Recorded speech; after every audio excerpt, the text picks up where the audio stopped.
Halo semuanya, jumpa lagi dengan saya Chandra di channel Serapin Tekno. Banyak banget yang komen di kolom komentar, "Bang, coba dong duelin si Snapdragon 680 dengan MediaTek Helio G88." Yap, di video kali ini mungkin kalian udah bisa tebak kali ya, kita bakalan compare kedua SoC ini, yaitu Snapdragon 680 dengan Helio G88. Karena jujur nih, kedua SoC ini sangat-sangat bersaing banget ya, dan kubunya berbeda. Yang satu dari kubu Naga dan yang satu kubu MediaTek nih. Kira-kira siapa yang lebih unggul dari kedua SoC entry level kali ini? Buat perbandingannya, Snapdragon 680 akan diwakilkan dengan si Redmi Note 11, dan untuk MediaTek Helio G88 akan diwakilkan dengan Infinix Note 11 NFC. So, daripada kelamaan, langsung aja kita mulai videonya. Let's go!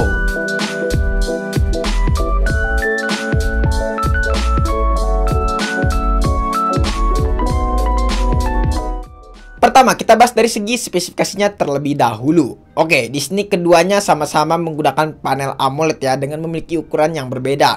Di sini Infinix Note 11 NFC memiliki ukuran layar sebesar 6,7 inch dan juga menggunakan resolusi Full HD+.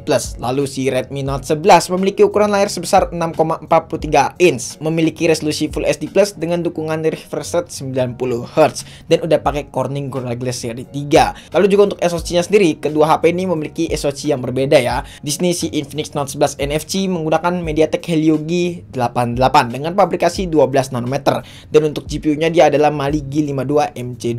Sementara itu Redmi Note 11 hadir dengan menggunakan Snapdragon 680 dengan 6 nanometer, dan untuk GPU-nya pakai Adreno 610. Untuk variannya di sini memang berbeda ya guys ya. Di sini Infinix Note 11 NFC menggunakan varian yang 6/128, dan sementara itu si Redmi Note 11 yang saya pegang ini adalah yang varian 4/128. Untuk OS sendiri di sini masing-masing memiliki OS sendiri ya. Di sini Infinix Note 11 NFC menggunakan XOS 10, dan untuk Android-nya masih pakai Android 11. Sementara itu si Redmi Note 11 hadir dengan menggunakan MIUI 13 dengan dukungan Android-nya pakai Android 11. Baterai sendiri sama-sama memiliki kapasitas yang cukup besar, yaitu 5000 mAh dengan dukungan fast charging yang sama juga, yaitu 33 watt. Jadi sangat-sangat bersaing banget ya kalau dari segi spesifikasi kedua HP ini. Sekarang langsung aja kita mulai pengujian tesnya. Dari mulai tes benchmark, kita di sini memiliki 4 aplikasi yang udah kita download. Dari mulai aplikasi AnTuTu Benchmark, 3D Mark Benchmark, Geekbench 5, dan juga Stress Test alias GPU Throttling. Jadi langsung aja ke pengujian yang pertama, yaitu aplikasi AnTuTu Benchmark. Nah, di aplikasi AnTuTu Benchmark, kedua SoC ini mendapatkan skor yang cukup berbeda nih ya. Perbedaannya itu memang nggak terlalu jauh-jauh banget. Paling bedanya cuma sekitaran 20 ribuan aja. Di sini si MediaTek Helio G88 mendapatkan skor di kisaran 250 ribuan. Sementara itu si Snapdragon 680 mendapatkan skor di kisaran 230 ribuan aja. Perbedaannya paling cuma sekitaran 12 ribuan. Jadi dari masalah skor AnTuTu di sini nggak terlalu jauh banget. Lanjut ke aplikasi 3D Mark Benchmark dengan tesnya, yaitu Wheel Drive. Nah, di tes pengujian Wheel Drive ini kita bisa melihat ya, skor yang paling tinggi jelas si MediaTek Helio G88. Untuk overall skornya mencapai di angka 714, dan untuk average FPS-nya di angka 4,30 fps. Ya, angka yang cukup lumayan tinggi. Sementara itu Snapdragon 680 untuk overall skornya di angka 443, dan average FPS-nya di angka 2,70 fps. Ya, kalau misalnya kita lihat perbedaannya itu bagaikan langit dan bumi ya, Snapdragon 680 dan juga MediaTek Helio G88. Tapi di sini ada yang unik nih. Pas waktu saya jalanin tes Wheel Drive ini di MediaTek Helio G88, panasnya itu cukup kerasa. Beda dengan si Snapdragon 680 yang terasa adem. Lanjut ke aplikasi Geekbench 5 untuk mengukur core dari kedua SoC ini. Ya, di sini kalau misalnya kita lihat si MediaTek Helio G88 buat single core-nya di angka 378. Single core-nya cukup lumayan tinggi nih si MediaTek Helio G88, dan untuk multicore-nya pun juga lumayan tinggi, yaitu di angka 1349. Sementara itu si Snapdragon 680 cukup lumayan jauh nih untuk masalah single core-nya. Di sini single core-nya kita mendapatkan di angka 284, dan untuk multicore-nya di angka 1338. Yap, cukup lumayan ketinggalan jauh banget ya buat single core dari si Snapdragon 680. Lanjut ke aplikasi Stress Test. Nah, di sini kita menggunakan aplikasi GPU Throttling. Yap, Di sini kalau misalnya kita lihat dari tabel grafiknya guys ya, si Snapdragon 680 memang cenderung lebih stabil ya untuk masalah suhu panasnya. Dan untuk throttlingnya pun juga nggak separah si MediaTek Helio G88. Di sini kita bisa lihat si MediaTek Helio G88 angka merahnya itu cukup lumayan parah. Ya walaupun begitu memang sepertinya si MediaTek Helio G88 ini cuman kencang di awal. Dan setelah 10 menit pengetesan ya kita bisa lihat aja untuk suhunya benar-benar nggak terkontrol nih di MediaTek Helio G88. Beda dengan si Snapdragon 680, memang di 5 menit awal cukup lumayan stabil, tapi kalau misalnya seterusnya itu ya cukup turun, tapi nggak terlalu turun-turun banget seperti di MediaTek Helio G88. Mungkin ini ada kaitannya dengan efisiensi daya dari Snapdragon 680. So, langsung aja kita ke pengujian gaming test. Di sini kita punya 3 game yang biasa kita mainin, dari mulai game CODM, terus juga Mobile Legends dan juga game Genshin Impact. Ketiga game ini menurut saya udah cukup ya kalau buat tes game kali ini. Langsung aja kita main game yang pertama yaitu game Mobile Legends. Si Redmi Note 11 bisa mendapatkan settingan sampai ultra. Sementara itu si Helio G88 si Infinix Note 11 NFC cuma mentok di settingan high aja. Jadi kita bakalan setting rata kanan dari kedua HP ini. Dan hasil buat masalah FPS-nya nggak usah diragukan lagi lah. Buat main game Mobile Legends kedua HP ini udah bisa ngelibas dengan cukup baik.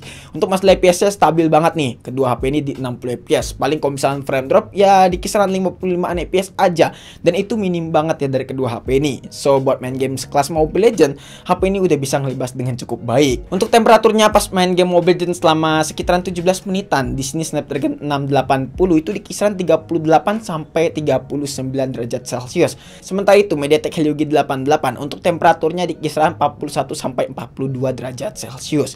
Ya bedanya nggak terlalu jauh banget sih ya. Langsung lanjut ke game selanjutnya yaitu game Call of Duty Mobile. Nah untuk sistem grafiknya di sini kita bakalan setting di low dengan frame rate-nya yaitu high ya dari kedua HP ini agar bisa mendapatkan FPS yang sangat stabil.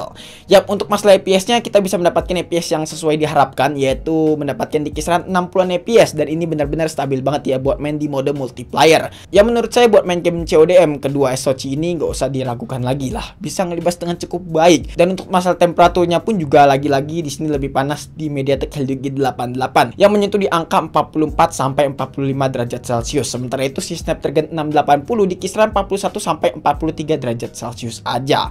Perbedaannya memang nggak terlalu signifikan banget ya untuk masalah temperaturnya. Lanjut ke game yang terakhir yaitu game Genshin Impact, game paling berat di game mobile. Nah untuk setting grafiknya di sini kita bakalan setting di lowest 60 fps aja buat main game Genshin Impact. Hasil untuk masalah FPS-nya ya, kalau misalnya kita lihat si MediaTek Helio G88 memang cenderung lebih stabil nih.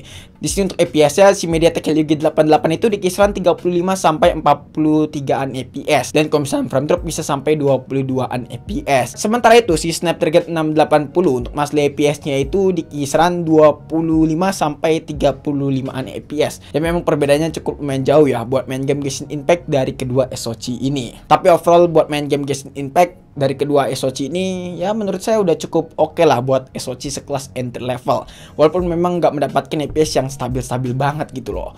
Terus juga untuk masalah temperaturnya nih jelas ya, untuk masalah temperatur lebih panas di MediaTek Helio G88. Di sini untuk temperaturnya pas waktu main game Genshin Impact selama 20 menitan ya kurang lebih. Di sini untuk temperaturnya di kisaran 47 derajat Celcius. Sementara itu si Snapdragon 680 untuk masalah temperaturnya itu di kisaran 43 sampai 45 derajat Celcius. Wow, cukup lumayan adem loh di Snapdragon 680 ini. Kesimpulannya, jadi kira-kira siapa nih pemenangnya? Yap, di sini bisa saya simpulkan untuk masalah performa memang lebih kencang di MediaTek Helio G88.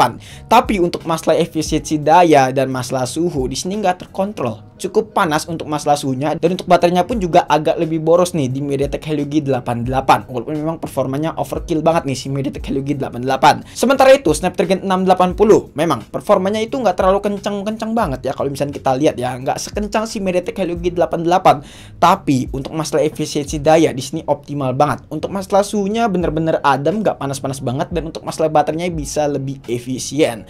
Ya yang menurut saya ini lebih good job sih ya daripada si MediaTek Helio G88 ini. Ya karena kita tahu sendirilah nanometer pada prosesor itu berperan penting untuk masalah tes kali ini. Jadi semakin kecil nanometer pada prosesor maka semakin berdampak baik. Ya untuk tes kali ini mungkin kalian bisa bantu nilai juga ya di kolom komentar. Mungkin cukup sekian aja video kali ini. Jangan lupa juga follow Instagram kita di Stream Techno. Jika teman-teman pengen nanya ataupun pengen DM kita. Chandra pamit dan sampai jumpa di video selanjutnya. Bye bye.